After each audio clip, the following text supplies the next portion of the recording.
Hi, my name is Baptiste Higgs and I'm the designer of Natural Milk, the milk bottle redesign. Before choosing to attempt this, however, I had many other ideas, such as a better measuring cup, an electronic circuit teaching tool, and even a sustainable soap refill system. After evaluating the various ideas through the PMI approach and a needs analysis, it was decided that I would design a milk bottle that is ergonomic and makes the process of pouring milk easier. To begin the redesign of the milk bottle, mind mapping and ideation sketches were used to record and sift through all the initial ideas, where non-conformance ideas were encouraged to dispel any preconceptions. An initial foam prototype was then attempted to evaluate the feasibility of the premise of the design formulated, ensuring that the size of the milk bottle was within 2 to 2.5 litres to create a reasonably sized prototype. The bandsaw, the hot wire scroll table, and the drill press were used to cut the foam into an appropriate shape. The ergonomics of the design were then evaluated and refined to gain a better understanding of the necessary ergonomics for future prototypes. To start the SolidWorks model off, a sketch was made based off of the previous foam prototype and other sketches made.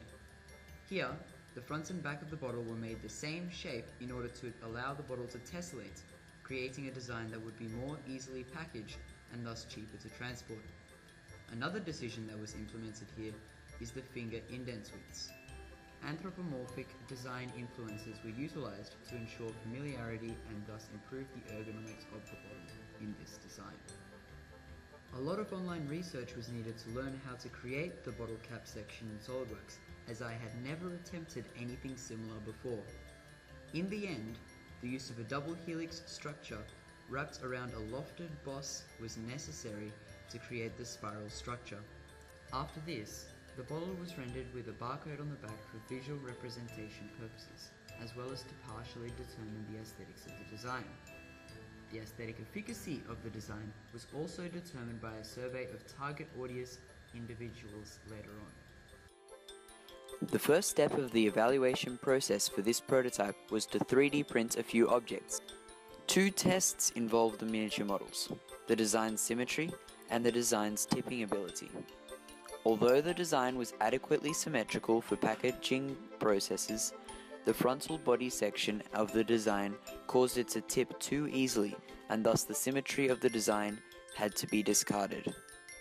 After this, the ergonomics of the design's handle were tested through the manipulation of the handle by individuals in the target demographic, who then filled out a survey to share their opinions on the handle's efficacy. The survey was coloured white and purple explicitly to evoke an unbiased yet inspired answer through the known psychological impacts of these colours. 3 results were quite apparent from these tests: that the base of the handle was way too wide to be comfortable, the sharp edges of the design were also very uncomfortable, and the well-defined ridges did not allow for different sizes of hands. Before the creation of the second SolidWorks prototype was to begin, it was decided that the lofted boss base technique would be used to create a well-curved, anthropomorphically influenced design that was ergonomic for the user, fixing issues from the previous design. The model shown was made as part of the learning process. To begin with, a sketch of the overall figure's shape was created. Using this sketch as a guideline, planes were created at key intervals along the sketch to create a wireframe-like structure of the intended curved body of the milk bottle. This wireframe-like structure was then used with the aforementioned lofted boss base technique to create an anthropomorphically inspired ergonomic body. After this, I decided that a dense collection of small indents into the milk bottle's handle would provide optimal support for the user's grip, while avoiding the issue of the user's fingers being uncomfortably placed by the well-defined separate sections used in the previous design. Each individual line had to be created and placed individually to allow for the desired effect to take place. Each line then needed its own plane and swept cut. This process took in excess of 15 hours alone.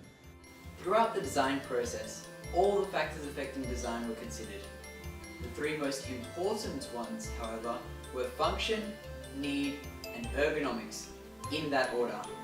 This is because it would be redundant if it wasn't functional, it would be unmarketable if there was no need, and ergonomics is its greatest degree of difference.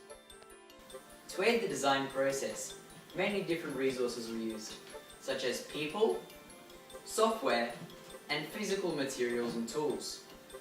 To convey all the ideas developed, many different communication forms were used, including but not limited to prototypes, videos, and graphs for various purposes.